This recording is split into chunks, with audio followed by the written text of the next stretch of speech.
आप देख रहे हैं फानूस टीवी। भगवानपुर नगर पंचायत में नगर पंचायत अध्यक्ष एवं सभासदों के कार्यकाल पूरा होने पर नगर पंचायत के अधिकारियों की ओर से एक विदाई समारोह का आयोजन किया, जिसमें नगर पंचायत अध्यक्ष एवं सभी सभासदों को नगर पंचायत भगवानपुर के ईओ नौशाद हसीन द्वारा नगर पंचायत ने आमंत्रित किया। नगर पंचायत अध्यक्ष प्रतिनिधि सुबोध राकेश भी कार्यक्रम में शामिल हुए। इस दौरान ईओ नौशाद हसीन ने सभी सभासदों एवं अध्यक्ष को सम्मान पत्र तथा बुके देकर सम्मान किया। सभी सभासदों ने अधिकारियों और जनता का आभार व्यक्त किया। नगर पंचायत अध्यक्ष प्रतिनिधि सुबोध राकेश ने कहा कि हमने जनता के बीच में रहकर 5 साल जनता की सेवा की। उन्होंने कहा कि नगर पंचायत के विकास में सभी सभासदों का उनका भरपूर सहयोग रहा। इसके अलावा उन्होंने कहा कि हमने चोरों को, भू माफियाओं को, भ्रष्टाचारियों को बिल में घुसाकर रखने का काम किया, जनता के कामों को करने का काम किया, नगर पंचायत के विकास के लिए हर संभव प्रयास किए तथा नगर पंचायत में 4 चांद लगाने का काम किया। उन्होंने विपक्ष पर गरजते हुए यह भी कहा कि मेरा एसडीएम भगवानपुर तथा ईओ नगर पंचायत से आग्रह है कि जिस प्रकार हमने 5 साल इन चोरों को दूर रखने का काम किया, ठीक इसी प्रकार वो भी अगला बोर्ड बनने तक ऐसे चोरों से नगर पंचायत को महफूज रखने का काम करें। इस दौरान नगर पंचायत ईओ नौशाद हसीन ने सभी का आभार जताया। नगर पंचायत भगवानपुर का 5 साल बेमिसाल जो इस समय निकला है, इसके लिए सम्मान आज हमारे ईओ साहब और स्टाफ के माध्यम से रखा गया है। जैसे ईओ साहब ने कहा भी है कि विदाई पार्टी नहीं है, सम्मान पार्टी यहाँ पर आज आयोजित की गई है हमारे चेयरमैन हमारी माता जी के लिए और हमारे सभी सम्मानित सभासदों के लिए। यहाँ पर ये कार्यक्रम आज बहुत भव्य तरीके से ईओ नौशाद अली जी और उनके तमाम साथियों ने, पूरे स्टाफ ने मिलकर यहाँ पर भव्य कार्यक्रम किया है। मैं इसके लिए अभिनंदन और स्वागत और धन्यवाद करता हूँ। और मैंने कहा भी मंच के माध्यम से तमाम अधिकारियों से अपने नगर पंचायत के बोर्ड की अवधि समाप्त होने के बाद भी ऐसी व्यवस्था न रहे, गरीब जनता के काम हो, सबका सहयोग हो और जितने भी भ्रष्टाचारी यहाँ इस प्रकार से अवैध कब्जेधारी यहाँ पर लोग हैं, उनकी नकेल जैसे हमने 5 साल कस के रखी है, उसी प्रकार से यहाँ ईओ साहब के माध्यम से और हमारे तमाम अधिकारियों के एसडीएम साहब के माध्यम से कसी रहे और सरकारी ज़मीनों पर बिल्कुल अवैध कब्जे न हो और गरीब आदमी की तमाम समस्याओं का समाधान हो। ये आग्रह हमने मंच के माध्यम से।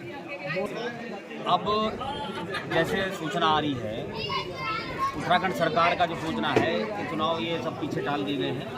पहले लोकसभा चुनाव होगा, उसके बाद फिर नगर पंचायत में चुनाव होगा। निश्चित रूप से सब लोग जितने भी बोर्ड के हमारे साथी हैं और तमाम सभी के लिए व्यवस्था रहती है, सब लोग अपना अपना प्रयास करते हैं। हमने शुभकामनाएं दी अपने साथियों को कि पुनः जो लोग इस व्यवस्था में वापस आने का प्रयास करें, वो निश्चित रूप से ऊपर वाला उनको कामयाबी दे। और हर प्रकार से अगर बोर्ड में भी बोर्ड की अवधि भी समाप्त हो गई है तो सुबोध राकेश और अपने तमाम साथी जनता के सेवक हैं। हम हमेशा जनता के बीच में थे, हैं और हमेशा रहेंगे और आने वाले समय में भी जिस प्रकार से हमारे माध्यम से यहाँ पर जनता के कार्य हो रहे थे, उसी प्रकार से भविष्य में भी निश्चित रूप से होंगे। ऐसा विश्वास मैं जनता को दिलाना चाहता हूँ। आखिर क्या होता है, पहले भी इस प्रकार की चीज़ें रही हैं कि कोई बड़ा चुनाव अगर आता है तो छोटे चुनाव को तरजीह नहीं दी जाती है, छोटे चुनाव को बड़े चुनाव के बाद कराने का काम किया जाता है। जिस पार्टी की भी सरकार होती है वो अपने अपने तरीके से चलाने का काम करते हैं। जहाँ तक मैं समझता हूँ, फिलहाल जो वर्तमान सरकार है उनका भी ये सोचना है कि छोटे चुनाव जितने भी हैं उनको बड़े चुनाव के बाद कराया जाए। लोकसभा का चुनाव 6 महीने बाद हमारा होने वाला है। निश्चित रूप से उसके बाद हमारा चुनाव नगर निकाय का हो। जैसे कोऑपरेटिव के चुनाव भी रोके गए हैं, वो भी उसके बाद ही कर दिए गए। तो ये व्यवस्था कहीं ना कहीं इतनी सोच है कि बड़े चुनाव के बाद कराया जाए। मतलब कहने का ये है कि व्यवस्था चाहे कैसी भी, जनता सेवा की करती रहने की, जनता का काम के सामने की ये व्यवस्थाएं अपने अपने तरीके से सब लोग चलाते हैं। पहले भी हमने देखा है कि किस प्रकार के सिस्टम, किस सोच के साथ लोग चलते हैं। प्रयास उनका यह रहता है कि चाहे विधानसभा चुनाव हो उस पर विजय प्राप्त कैसे करें जिनकी सरकार है, चाहे वो लोकसभा चुनाव हो कि उस पर विजय प्राप्त कैसे करें। अपनी प्रत्येक रणनीति को लेकर सरकारें चलती हैं, उसी प्रकार के तहत ये लोग भी चल रहे हैं। ये व्यवस्था उसी राजनीतिक सिस्टम की है। लेकिन जहाँ तक मेरा मानना है, मेरा आग्रह भी है और मेरा मानना भी है कि इस व्यवस्था पर कानून बनना चाहिए। जिस समय जो चुनाव होना है वो चुनाव होना चाहिए, उसको किसी सरकार के माध्यम से नहीं टालना चाहिए।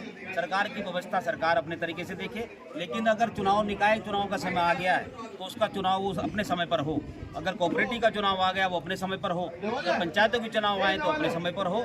ये व्यवस्था निश्चित रूप से सरकार को बनानी चाहिए, किसी भी पार्टी की सरकार हो। सभी से हमारा विशेष आग्रह।